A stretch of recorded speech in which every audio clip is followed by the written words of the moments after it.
तुम कुछ नहीं कर सकते ना, तो फिर मैं ही की नौकरी कर लेती हूँ। सकीना, बात है साफ साफ। नाजरीन, आज हम पाकिस्तान की मायानाज अदाकारा अंदलीब कमार के बारे में बात करेंगे। नाजरीन ग्रामी, आखिर उसके साथ ऐसा जुल्म क्यों हुआ, उसके चेहरे के ऊपर तेजाब किसने डाल दिया और उसका फिल्मी कैरियर कैसे ख़त्म हो गया और आज वो किस हाल में है, चलें जाके जानने की कोशिश करते हैं। नाजरीन ग्रामी, वाक़या कुछ यूँ है कि अंदलीब कमार बचपन से ही एक्टिंग का शौक़ रखती थी। अंदलीब कमार की लाहौर में 1974 में पैदाइश होने के बाद उसने मैट्रिक तक तालीम हासिल की। तालीम हासिल करने के बाद उसे स्नोबर इंडस्ट्री में आने का शौक़ था। उसने छोटे फिल्मी पर्दे से आगाज़ किया, स्टेज ड्रामों में आना शुरू होगी और पाकिस्तान के रवायती ड्रामों में काम करना शुरू कर दिया। नाज़रीन ग्रामी, उसका चेहरा इतना खूबसूरत था कि कोई भी ड्रामे में डायरेक्टर से कास्ट कर लेते थे, जिसमें उसके मशहूर ड्रामे काफ़ी ज़्यादा थे।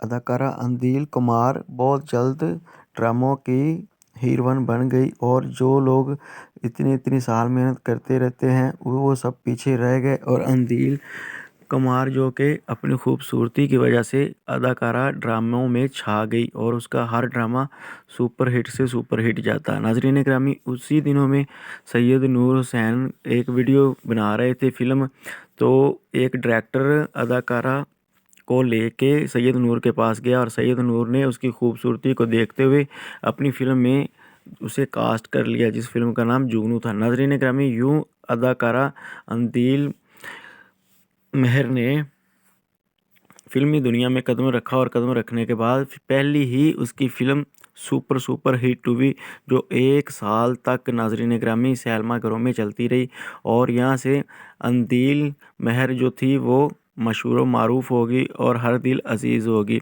अंदील मेहर ने बाकी लोगों की तरह, बाकी फिल्मी इंडस्ट्री की अदाकारों की तरह एक बंदे के साथ आशिकी का चक्कर चलाना, उससे पैसे वगैरह खाने, जो स्नोबर में आम बात थी कि अदाकार जो होती थी वो जो भी अमीर बंदे से सेटिंग कर लेती हैं। आज भी ऐसे ही चल रहा है। क्यों नाजरीन ग्रामी, अदाकारा अंदील मेहर का चर्चा होना शुरू हो गया। वो एक बंदे के साथ कुछ अरसा गुजारती, पैसे वगैरह खाती और खाने के बाद आगे वाले बंदे के साथ चली जाती। फिल्मी दुनिया में ये सब चीज़ें आम बात थी। नाजरीन, कुछ चाहने वाले जुनून की हद तक चाहना शुरू कर देते हैं। ऐसे ही कुछ सियालकोट के जावेद कुम्मन के साथ था। नाजरीन ग्रामी, जावेद कुम्मन जो था वो अदाकारा का दीवाना था और काफ़ी अमीर तरीन बंदा था। नाजरीन, जावेद कुम्मन के साथ अदाकारा की आहिस्ता आहिस्ता दोस्ती होगी। दोस्ती होने के बाद वो काफ़ी ज़्यादा उससे पैसे खाती रही और तोहफ़े तोहफ़ वगैरह लेती रही और मौज मस्ती करती रही।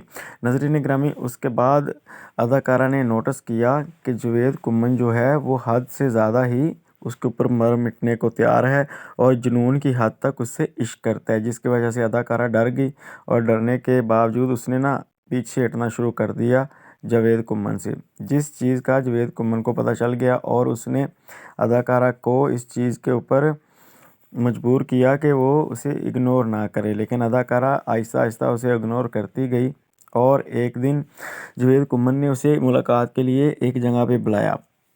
नाजरीन ग्रामी, जब अदाकारा उस जगह पे गई तो जावेद कुम्मन ने उसके मुंह के ऊपर तेज़ाब डाल दिया और इस तरह उसका मुंह ख़राब हो गया, चेहरा ख़राब हो गया। नाजरीन, वही अदाकार जो हर दिल अजीज़ थी, अब उसका चेहरा ऐसे हो गया कि लोग देखते और खौफ के मारे वहाँ से भाग जाते।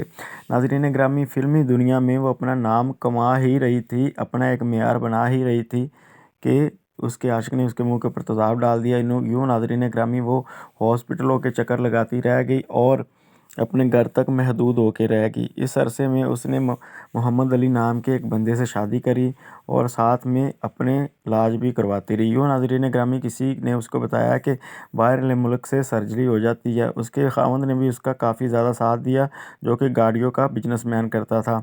और नाजरीन ग्रामी, बाहर मुल्क जाके उसने अपने चेहरे की सर्जरी करवाई और एक अच्छा चेहरा अपना बना लिया। यूँ नाजरीन ग्रामी, अल्लाह ताला ने उसे तौबा करने की तौफीक अता फरमाई और फिल्मी दुनिया से वो इस तरह दूर हो गई और अपनी ज़िंदगी गुजारना शुरू कर दी। यूँ नाजरीन ग्रामी, आज भी अदाकारा कंदील कुमार जो कि अपने घर में अपने शौहर के साथ है, अल्लाह ताला ने 2 बेटियों से उनको नवाजा है और 2 बेटियां भी नहायत नेक और परहेजगार हैं और पर्दादार हैं। अदाकारा ख़ुद भी آج کل 5 وقت کی نماز پڑھتی ہے اور اللہ کے حضور اپنے گناہوں کی معافی مانگتی رہتی ہے، اور آج ایک اچھے گھر کی طرح ان کا ازواجی زندگی اور خوشحالی کے ساتھ چل رہی ہے۔ لیکن ناظرین گرامی، اس طرح نہیں ہونا چاہیے کہ اگر کوئی کسی سے پیار کرتا ہے تو وہ اس کے ساتھ اس طرح زبردستی کرے کہ وہ اس کے ساتھ نہیں رہنا چاہتا تو وہ زبردستی اس کی زندگی خراب کر دے۔ اس طرح نہیں کرنا چاہیے۔